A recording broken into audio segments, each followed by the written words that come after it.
Hello అండి. Welcome to all. ఈరోజు మన రెసిపీ వచ్చేసి పొటాటోతో లాలీపాప్స్. ఇలా చేయండి, చాలా బాగుంటుంది. చాలా సింపుల్గా కూడా చేయొచ్చు. ఇక్కడ నేను 2 పొటాటోలను తీసుకున్నానండి, బంగాళదుంపల్ని. ఇప్పుడు దీంట్లోకి మిడిల్గా కట్ చేసుకుందాము రెండింటిని. ఇలా 2 పార్ట్స్ లాగా కట్ చేసుకుందామండి. ఇప్పుడు వీటిని బాయిల్ చేసుకుందాము. ఇలా కట్ చేయడం వల్ల తొందరగా పొటాటో అనేది తొందరలో ఉడికిపోతుంది. మనం డైరెక్ట్ వేసుకుంటే లోపల అనేది గట్టిగానే ఉంటుంది, అప్పుడు ఉడకదనమాట. ఇప్పుడు ఇలా కట్ చేసుకొని ఇక్కడ కొంచెం సాల్ట్ని యాడ్ చేసుకుందాము. ఇప్పుడు దీంట్లోకి పొటాటోని యాడ్ చేసి ఇది స్టవ్ మీద పెట్టుకొని బాయిల్ చేసుకుందామండి.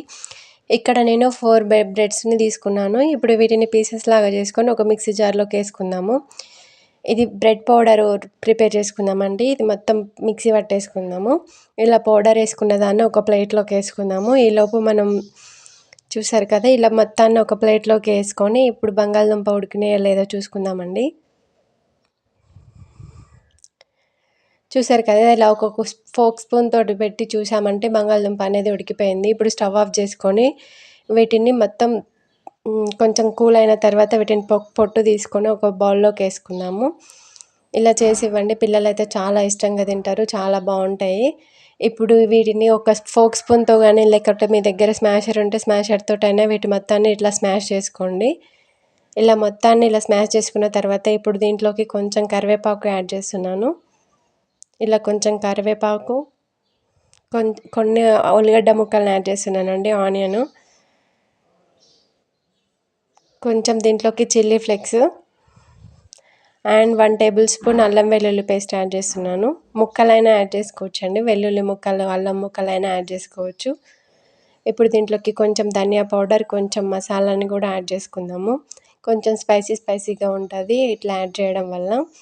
ఇప్పుడు కొంచెం జీలకర్ర అండ్ ఫైనల్గా ఉప్పు యాడ్ చేసుకొని దీన్ని మొత్తాన్ని బాగా కలుపుకుందామండి. ఉప్పు యాడ్ చేసుకొని ఇప్పుడు మనం మిక్సీ పట్టేసుకున్న బ్రెడ్ పౌడర్ని 1 కప్ వరకు దీంట్లో యాడ్ చేసుకుందాము.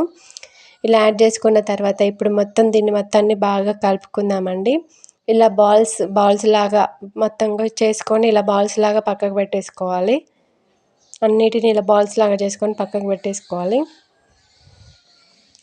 ఇప్పుడు ఒక బౌల్లోకి మనం 2 టేబుల్ స్పూన్ మైదా పిండి తీసుకుందామండి. దీన్ని లిక్విడ్ లాగా ఇలా స్లర్రీ లాగా మొత్తం ప్రిపేర్ చేసుకోవాలి. ఇలా లిక్విడ్ లాగా రావాలన్నమాట. ఇప్పుడు మనం తీసుకున్న బాల్ని దీంట్లోకి డిప్ చేసుకొని బ్రెడ్ పౌడర్లో మొత్తం మంచిగా బ్రెడ్ పొడి మొత్తం పట్టేంత వరకు దీనికి బాగా పట్టిద్దామండి. ఇలా చేయడం వల్ల బయటికి క్రిస్పీగా లోపల సాఫ్ట్గా చాలా బాగుంటుందండి. ఇలా మొత్తం ఇట్లా పట్టిద్దాము. బ్రెడ్ పౌడర్ అనేది బాగా పట్టియాలి.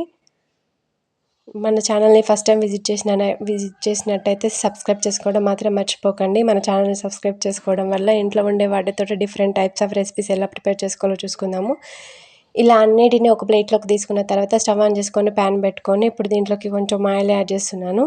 ఈ ఆయిల్ అనేది హీట్ అయిన తర్వాత ఇప్పుడు 1 బై 1 మనం తీసుకున్న బ్రెడ్ బాల్స్ని దీంట్లోకి యాడ్ చేసుకుందాము, ఆలు బాల్స్ని. ఇలా యాడ్ చేసుకొని మొత్తం బ్రౌన్ కలర్ వచ్చేంత వరకు బాగా ఫ్రై చేసుకుందామండి. ఇలా బ్రౌన్ కలర్ వచ్చేంత వరకు బాగా ఫ్రై చేసుకొని సర్వింగ్ ప్లేట్లోకి తీసుకుందాము. మిగతా వాటిని కూడా ఇలానే ఫ్రై చేసుకొని మొత్తం ఒక ప్లేట్లోకి తీసుకుందామండి. చూసారు కదా, ఆలూతో లాలీపాప్స్ అయితే రెడీ అయిపోయినాయి. ఇవి కొంచెం టమాటా కెచప్లో ముంచుకొని తింటే చాలా టేస్టీగా ఉంటుందండి. మీ పిల్లలు స్కూల్ నుంచి వచ్చే వరకు సర్ప్రైజ్గా ఇవి చేసి పెట్టండి, చాలా ఇష్టంగా తింటారు, చాలా బాగుంటాయి కూడా, ఎవరైనా నచ్చుతారు. మన ఛానల్ని సబ్స్క్రైబ్ చేసుకోవడం మాత్రం మర్చిపోకండి. మన ఛానల్ని సబ్స్క్రైబ్ చేసుకోవడం వల్ల ఇంట్లో ఉండే వాటితోట డిఫరెంట్ టైప్స్ ఆఫ్ రెసిపీస్ ఎలా ప్రిపేర్ చేసుకోవాలో చూపిస్తాను. అలాగే మీరు ట్రై చేసి ఎలా ఉందో కామెంట్ చేయడం మాత్రం మర్చిపోకండి. వీడియో నచ్చితే లైక్ చేయండి, షేర్ చేయండి. అలాగే మన ఛానల్ని సబ్స్క్రైబ్ చేసుకోవడం మాత్రం మర్చిపోకండి. Thank you for watching.